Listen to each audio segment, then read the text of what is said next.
Like, I married this guy who was in IT, who had big dreams, and now he's telling me he wants to be a pastor.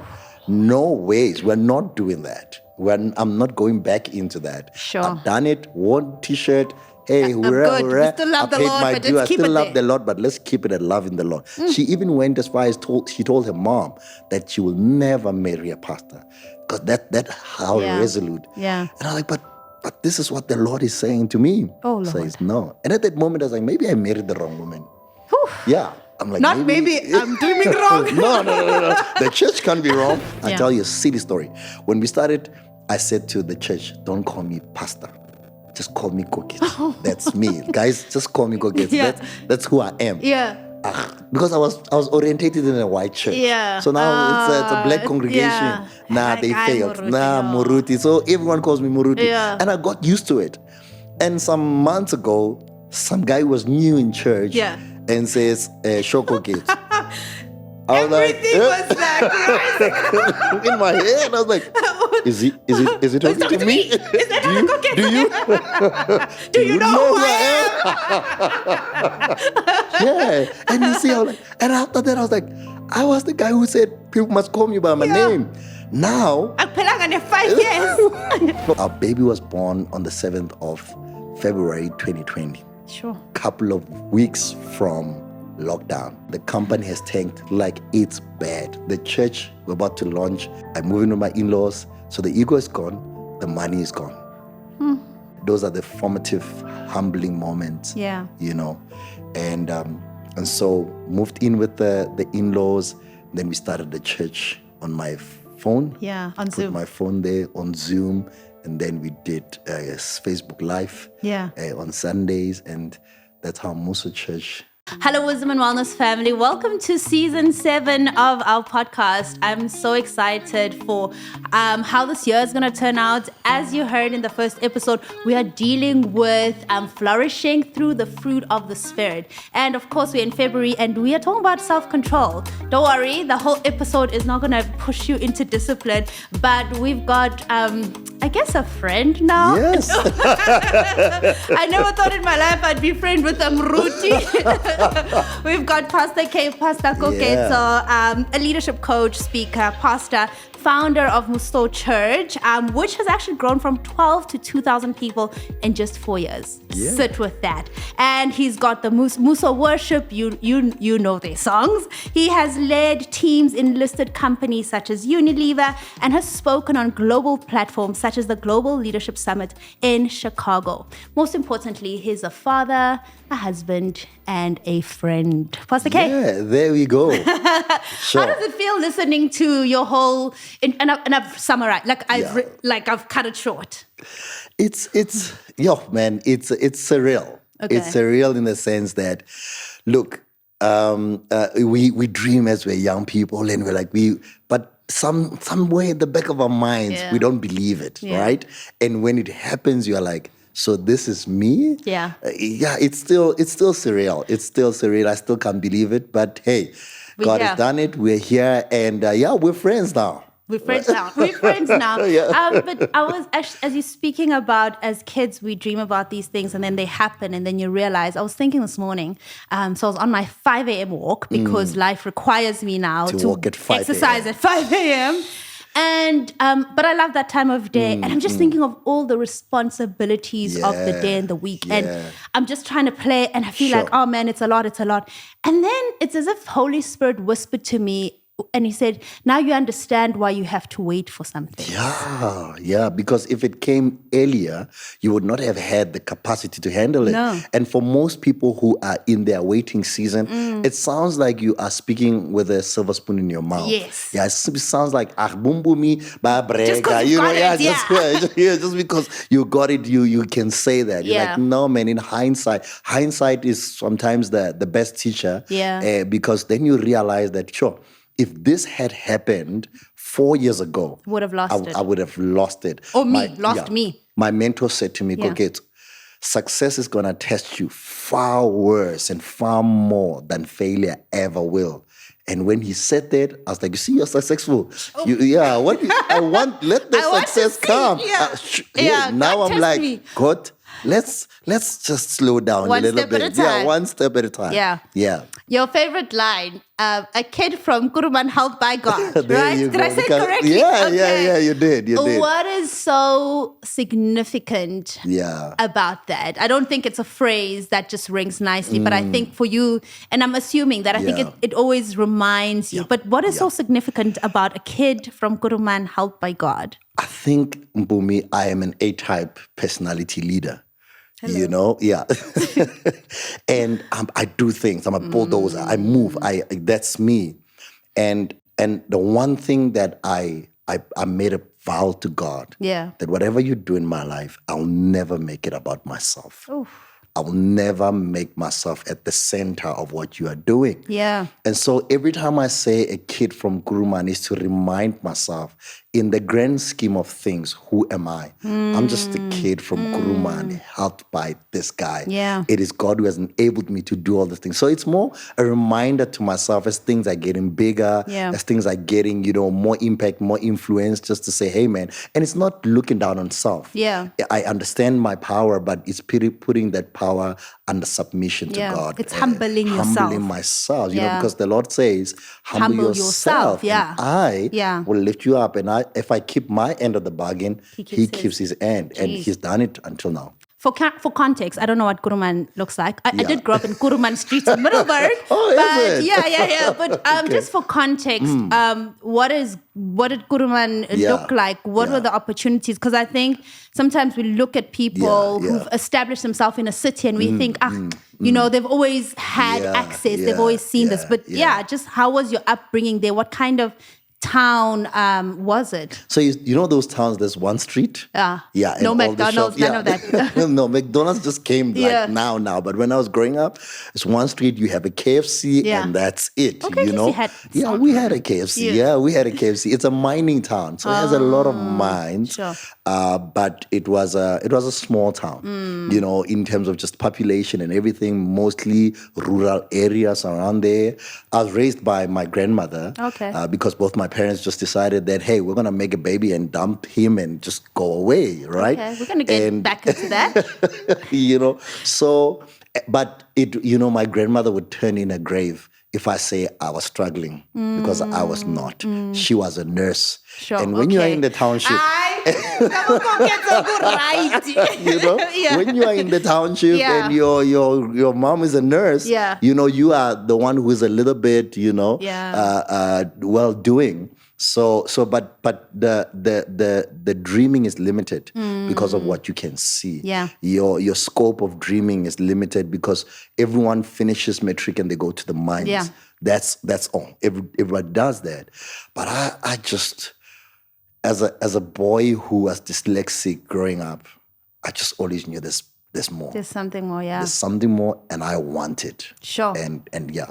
My favorite, and I've mentioned quite a few times here on the podcast, favorite story to tell is that for Brendan, he grew up in Graskop, which still to this day does not have any fast food. Graskop right? is like They've got God's window Yeah. and that's about it. That's it. right? Yeah.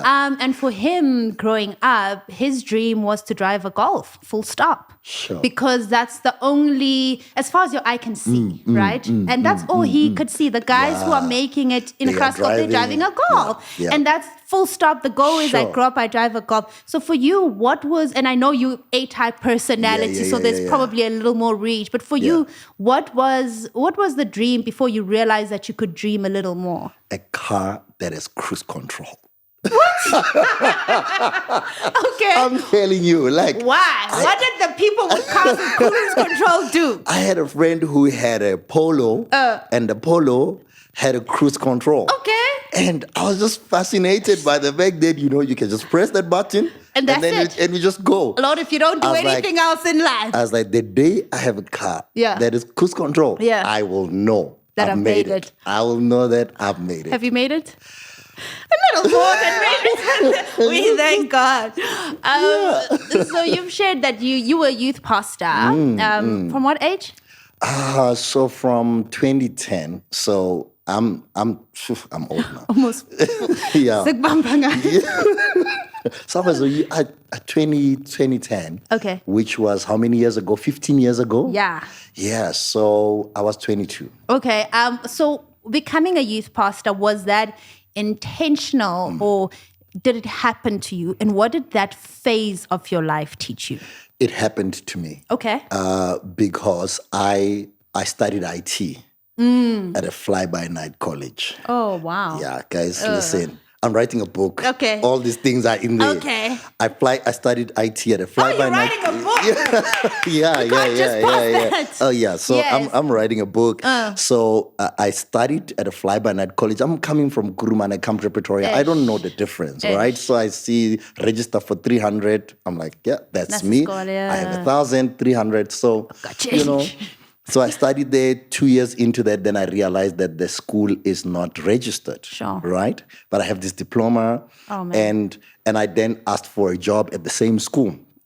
And because I was helping tutor first-year students in my second year. Oh, okay. So when my first-year lecturer resigned when I was about to graduate, and I went to the school master and said, hey, man, can I get this guy's job? I mean, I've been helping him. I can do his job. Yeah. And he says to me, and at the time I had found out that the school is not registered. So you still want to continue this? I mean, I know that the diploma I have is worthless. It's So might as well just- I might as well work here. Yeah. And I said to him, give me a job, bro. Yeah. And he's like, no, but you're not a qualified lecturer. I'm like, wow. Oh, now we're speaking about qualifications. Well, we're speaking about qualifications. You are not a qualified school. Yeah. It's like, okay, quiet. Here's a job. So then I worked in that school for 2 years while I was studying our diploma at UNISA.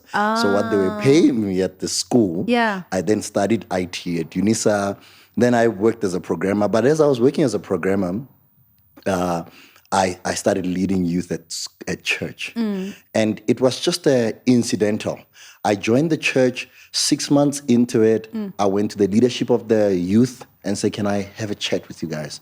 And then I came with a PowerPoint presentation telling them what they are not doing right and how we can improve this thing. I apologize for all the things I did. But you know what? And before you continue, they always say, if you go into a church, because a lot of us go to church and we've got our 1, 2, 3, 4, 5, most likely you are the one who is the solution in the church. No? Okay, you've got a church now, so the perspective is different. Hey, it's different. Okay, continue. So I just went to them and said, hey guys, this is what I think we can improve. And then they said, do you want to join the leadership of the youth? I was like, okay, I can do that. At the end of the year, then I was leading the youth. And so as I was working in IT, every Friday I was leading the youth. I dreaded going to work. Having to wake up in the morning. It was killing my soul. Friday evening, preaching to those young people, seeing them, their lives changed and everything. Oh man, that just set fire in my soul. And I just started feeling that, man, if I could choose something, I'd do this for the rest of my life. The IT thing, I actually don't like this. And then just to cut the long story short, one Friday they come to me, they give me a permanent contract because I was working now as a contractor. At the school? No. In the IT company. Oh, in the IT company. IT company. They say, hey, man, we like your work. The company's growing. We just landed a big tender. We need you to be a senior developer. And we're bringing in some guys. Said, okay, great. Then they give me a contract. The money is good. It's looking lovely. Hey, I'm sorted, the cruise control is coming. It's coming. This is and it. You're young. I'm young. I mean, this is 2010. Right? And so I was 22. So I go to church, I share the news on the Friday. They gave me the contract. I said, I'll bring it to them on Monday. I share the news and they're excited with me. On Sunday, my pastor comes to me and says, hey, there's a lawyer who has donated 100,000 rands to the church. And we're looking for a young person who can go into schools, just kind of like, so just context. My contract, my take home was 21,000 rands for a 22-year-old. In 2010. 2010, right? This is take home after the deductions and everything. So now here he says, we have 100,000 rands for 12 months, which is 8,000 rands a month. And we're looking for someone who can go into schools just to preach and do counseling and stuff like that. And I said, hey, man, I'll take it. And he says, no, but you just told us you... Wait, was it an instant decision or did you go pray about it, Pastor? I didn't need to pray about it. I knew that this is my opportunity. If I don't leave IT now, I will never do it. I haven't gotten even my first paycheck of this new position. I don't even want it. This is it. I was earning 6,000 rands. This is actually an increase of 2,000 rands. I'll take this. They're like, dude, this does not have cruise control. the cruise control is gone. The cruise control is gone. Yeah. They say, hey, this does not have benefits, no medical aid, nothing. You told us about that great offer. What are you talking about? I said, sir, I will take the job. And that was the beginning of my ministry journey. I want to pause there. When you said, sir, I will take the job. Yeah. Do you think there was a spiritual maturity to it? Or do you think it was, actually, let me phrase it this way. Do you think it was anything spiritual, or do you think it was a sense of discipline and a knowing of where you belong? I think it was a sense of destiny. Okay. When I was in my high school years, I was a DJ. Yeah. Okay. I was a DJ. My uncle was a pastor. Okay. And one Saturday morning, I was coming from a club.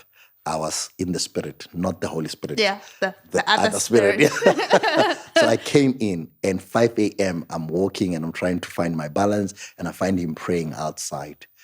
And as he's praying, he says, he stops me. And I know when you're drunk, you try to create a stance, I'm fine. Yeah. And he says to me, you know what? God says you're going to be a pastor.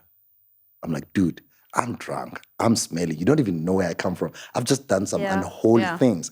And you're going to tell me I'm going to be a pastor? Yeah. Whatever I drank tonight Yeah. is very strong, because there's no way we're having this conversation. But he spoke those words when I looked nothing like it. Sure. And in that moment when I said, sir, I'll take it, it's like, this is my moment, man. Yeah. This is my destiny moment. This is what I believe I've been called to do with my life. My whole body has goosebumps because I've got this tattoo called Written Grace. Yeah. And I've shared this story, but how I got that tattoo was, it was a night where I was not drunk by the Spirit. Yeah. You know. You were having a good time. I was just having a good time in an unholy way. Yeah. And immediately after, for me, it was, I heard the voice of God in my room. And he said to me, I'm going to use you and you're going to break generational curses. Wow. And I'm like, dude, I'm pulling up my pants. Look at me. What do you mean? There's other moments. Why is this not happening at an altar call in church or when prophets are visiting? Yeah. It's like, when I'm pulling up my pants in a place I'm not supposed to be in, with people or the person I'm not supposed to be with, you're going to tell me? Is this the moment you're going to tell me? To tell me what I'm going to be? What I'm going to be. And it's like, it didn't make sense. So I got this tattoo of grace to remind me of the call of God in my life and when and how it happened. That moment. And this, on Sunday, in fact, at church, our pastor was preaching about that we, A-type personalities, a lot of us, we think righteousness is based on works. What we've done. Yeah. And there's an element of things that we have to do, but so because we are already doers, we can base it on that. And so I think even for you, I think God was very intentional to call us when it was just like, like I messed up. Moving on, there's so much I don't know if we're going to even get to half of our conversation.